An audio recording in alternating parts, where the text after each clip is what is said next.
It's The Lit Show with Jeremy Fee. New episode each Tuesday. Authors welcome, comments encouraged. Hello everyone, welcome to The Lit Show. I'm your host, Jeremy Fee. As always, I've got something special for you today. It's a Tag Tuesday. It's also Sci-Fi September. And for this very special episode, since it's number 42, which is the answer to life, the universe, and everything, I thought it was appropriate. Over a year ago, the Bookish Bryants, who have a wonderful BookTube channel, it's great to hear them talk about books, talk about their opinions about things. They created the favorite characters book tag. For this tag, all you have to do is tell us your top 20 favorite fictional characters. Pretty easy tag, not a whole bunch of prompts. I will go ahead and say that I'm going to make this an open tag, so you are tagged. Please do this video if you have not already done it. What I am planning to do is to do several different variations with different genres. So I would encourage you, even if you've done this tag before, maybe you could vary it up and do your favorite characters from different genres as I have. I just think there are so many awesome characters out there, just really phenomenal characters from a lot of different books and stories. It's hard for me to narrow it down to just 20. In fact, doing my sci-fi edition today, I could not go less than 25. So you're actually going to get 25 characters from me. And without any further ado, here we go. Number 25 on my list is Gulliver Foyle from The Stars My Destination. It's always fun when Michael Everts over there at the Fit to Be Read BookTube channel talks about one of his all-time favorite books, The Stars My Destination. Not all these characters are the best moral people. You know, they're not necessarily good people, but they are interesting characters. They go through fascinating struggles, and that's why I've got Gully Foyle here on my list. Number 24 from the autobiography of Catherine Janeway, which is a fascinating fictional autobiography. I've got the character Catherine Janeway. She was the captain from Star Trek Voyager, and it's really neat to get to see the more personal side of her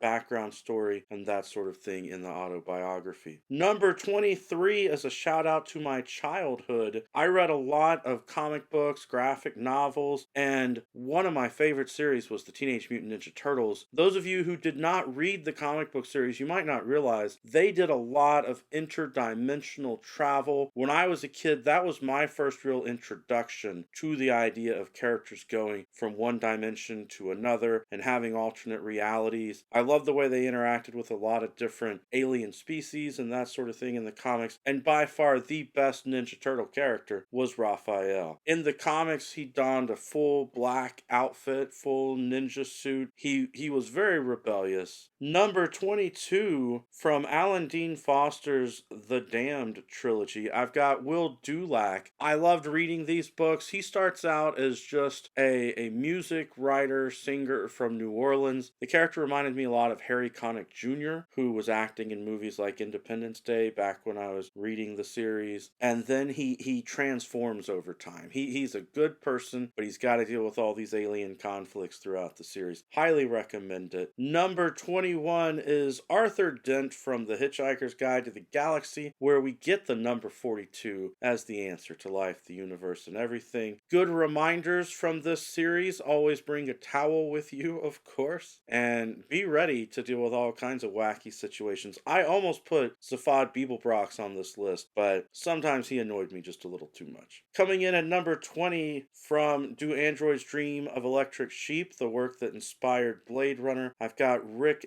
Deckard. Really fascinating character. I would have to tell you spoilers to really explain why he's one of my favorite characters. If you've not actually read the book, I highly recommend it. The movie is not entirely accurate to the source material. Coming in at number 19 from Neil Shusterman's Scythe trilogy, I've got Citra Terra Nova. She is a teenager who gets trained to become one of the Scythes. She doesn't want to do it, but realizes it's for the better for society. It's a really interesting struggle, and it's got a little bit of romance in there in the story as well, but not too much. At number 18 from the Chaos Walking trilogy, the guy who said, "I am the circle and the circle is me," me over and over again, Todd Hewitt. I really enjoyed the innocence of this character and how he had to deal with the other character being able to read his thoughts and him not be able to read her thoughts, which led to an interesting romance. Then at number 17 from the Sea of Rust, I've got Brittle the Robot. I really enjoyed Sea of Rust. I thought it was just a breath of fresh air when I read it. If you've not read the book about the robot apocalypse, which is after the robots have already risen up and taken out humanity, I highly recommend it. At number 16, one of my favorite concept novels, Old Man's War, has the character John Perry. It is absolutely hilarious how he and his fellow senior citizens at their old age trade in their old bodies for new young bodies and how they deal with that and fighting the alien menace. At number 15, I can't help but put one of my all-time favorite characters on here, Jadzia Dax from Star Trek Deep Space Nine. There's an amazing book called The Lives of Dax, which goes through different stories from the different host bodies for the symbiote Dax. Number 14 from the Red Rising original trilogy, because I like the first 3 books more than books 4 and 5. But who knows? Maybe when books 6 and 7 come out, I'll like them even more. I've got Darrow, the main protagonist.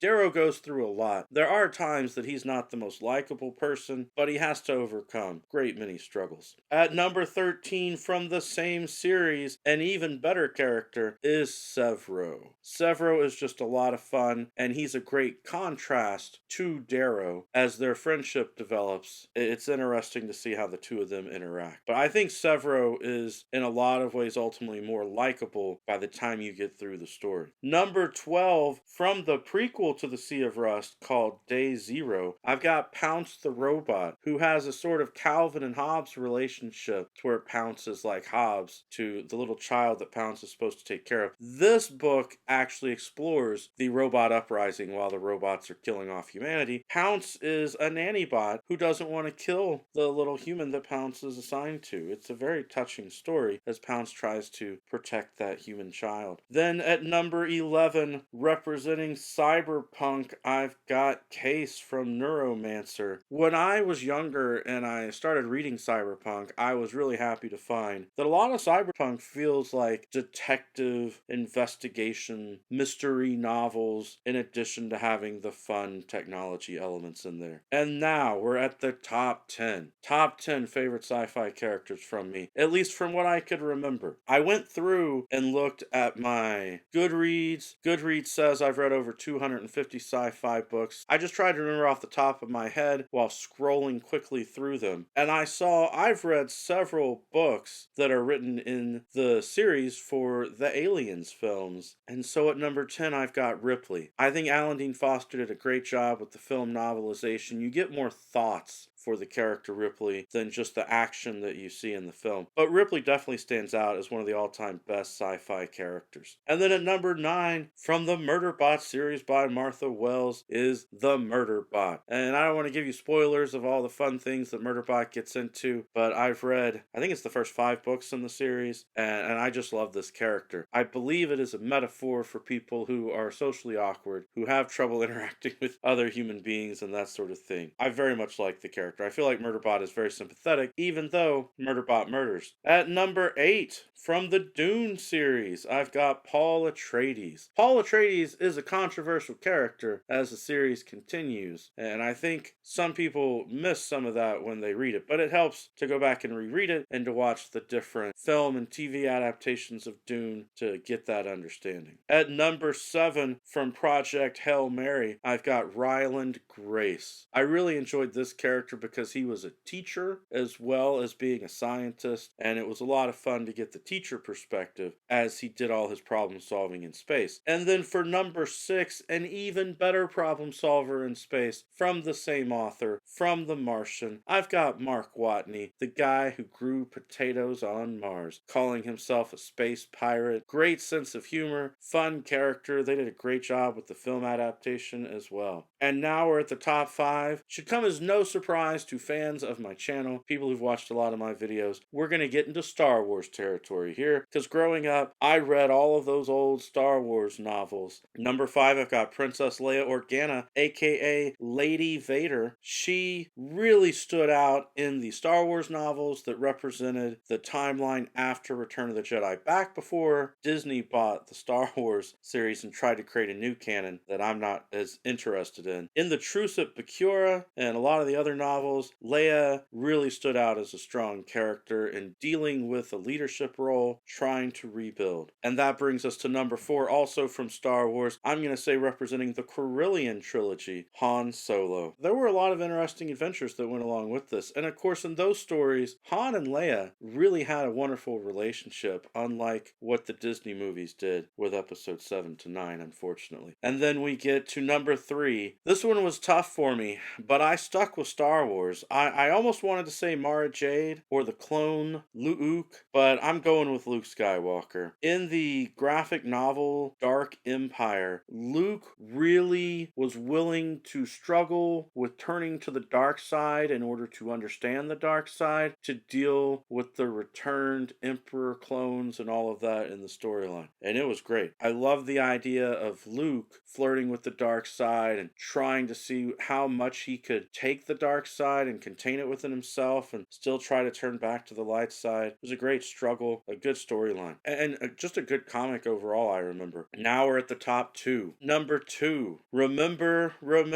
the 5th of November. I've got V from V for Vendetta. I love the graphic novel for V for Vendetta, and they made a magnificent film, even though the film changes several aspects. I think that it was artfully done, and V is just a character that I think deserves recognition and really stands out. That is science fiction. It deals with medical experiments. It deals with how that goes awry in society. And now we get to our number 1. My all-time favorite science fiction character from one of my all-time favorite books. From Star Trek Deep Space Nine, the novel A Stitch in Time. The novel is written by the actor Andrew J. Robinson, who plays my favorite science fiction character, Mr. Elim Garak, the Cardassian who claimed to just be a plain, simple tailor. But in this novel, you get his background story, how he grew up on Cardassia, secretly trained in the Obsidian Order to be a spy and assassin, how he worked as a gardener, how he deals with his different family issues. There's a whole lot there. But the novel is technically taking place after the end of the Deep Space Nine series, when Garak is going to rebuild his planet and help his people overcome the horrible devastation that has happened because of the war. It's him remembering his childhood and what he experienced growing up. So he's telling the story to his friend, Starfleet officer Dr. Julian Bashir. You get his childhood mixed in with his current timeline and what's going on. But since it's Garak telling the story, you also have to question, is he really a reliable narrator? You know, are there parts of this that he may be stretching? Are there things he's not including, not highlighting? Well, I hope you've enjoyed my list that's supposed to be 20 but ended up being 25 characters, because I love science fiction so much. I love all these characters. I hope that you are having a wonderful Sci-Fi September. I highly encourage you to do this tag. Thank you to the Bookish Bryans for creating it. Every day is a good day for a book talk, especially Tuesdays. Peace.